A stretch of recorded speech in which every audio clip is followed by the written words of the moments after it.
Assalamualaikum warahmatullahi wabarakatuh. Kami dari kelompok 8 yang menganggotakan saya sendiri Agim Abu Bakar dan teman saya Desi Cynthia Husein Kidding. Hari ini akan memberikan materi pembelajaran ilmu pengetahuan sosial. Langsung saja kita lihat materinya. Jadi materi kita pada hari ini yaitu berjudul Masyarakat Indonesia pada masa praaksara, Hindu-Buddha, dan Islam.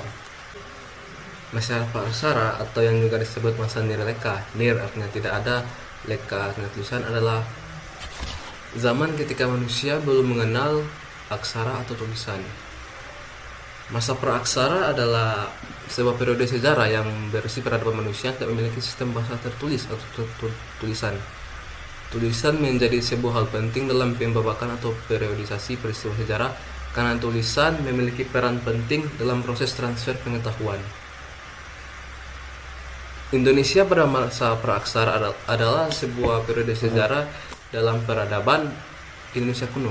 Masa ini berlangsung kiranya semenjak sebelum kerajaan Kutai berdiri, yaitu sebelum tahun 350 Masehi. Periode ini adalah sebuah periode berlangsungnya kehidupan peradaban manusia yang tidak memiliki catatan tertulis. Lanjut. Ya, zaman praaksara terbagi atas dua, yaitu zaman batu dan zaman logam. Nah, zaman batu tersendiri terbagi atas 4, yaitu zaman Paleolitikum, zaman batu tua, zaman Mesolitikum, zaman batu tengah, zaman Neolitikum, zaman batu baru atau batu muda, dan zaman Megalitikum. Zaman Paleolitikum, zaman ini disebut sebagai zaman batu tua karena pada saat itu manusia menggunakan alat-alat batu yang masih dibuat secara kasar dan sederhana. Nah, pada zaman ini manusia hidup secara nomaden atau berpindah-pindah tempat. Kemudian pada zaman Mesolitikum atau zaman batu tengah, pada zaman ini manusia sudah mulai hidup semi-menetap di gua-gua.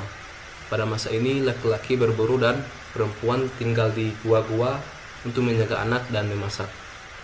Kemudian zaman Neolitikum, zaman batu baru, manusia pada zaman ini sudah hidup menetap dan tidak berpindah-pindah lagi. Mereka juga sudah mengenal yang namanya bercocok tanam, tapi masih tak melakukan yang namanya berburu. Mereka juga sudah dapat menghasilkan bahan makanan sendiri. Kemudian zaman Megalitikum, batu besar. Zaman ini manusia sudah dapat membuat dan menghasilkan bangunan dari batu-batu besar. Kemudian kita balik ke zaman logam. Zaman logam itu terbagi atas 3, yaitu zaman tembaga, perunggu, dan besi. Nah, zaman tembaga itu manusia awal mengenal logam. Tembaga digunakan sebagai bahan dasar untuk membuat peralatan. Kemudian zaman perunggu, manusia membuat alat dengan bahan dasar perunggu. Kemudian zaman besi, pada zaman ini, zaman besi, manusia telah membuat peralatan yang lebih sempurna dengan bahan besi, yaitu dengan meleburkan biji besi dan menuangkannya ke dalam cetakan. Lanjut.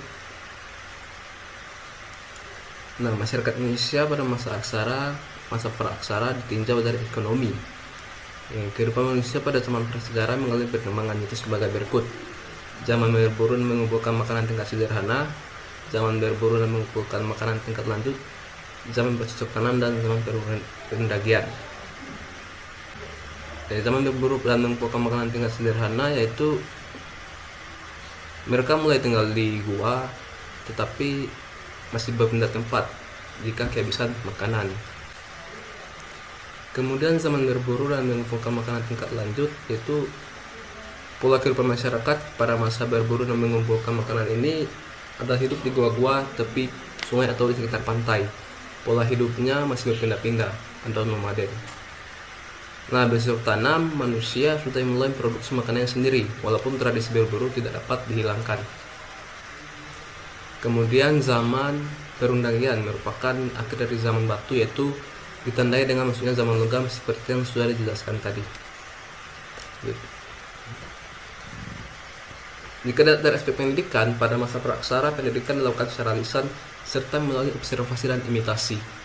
Pendidikan pada zaman praaksara masih dilakukan secara lisan karena mereka belum mengenal yang namanya tulisan. Mereka juga melakukan observasi tentang apa yang ingin mereka ketahui, dan tanpa pula mereka melakukan atau imitasi atau meniru sesuatu yang mereka pelajari. Ketika manusia mulai mengenal pertanian, mereka hidup menetap di dekat sumber-sumber air yang kemudian memunculkan kesadaran untuk membangun suatu aturan untuk mengatur kehidupan bersama. Nah, ini adalah zaman dimana mereka sudah mengenal namanya bercocok tanam, itu memproduksi makanan mereka sendiri tanpa harus berpindah-pindah tempat jika makanan mereka sudah habis.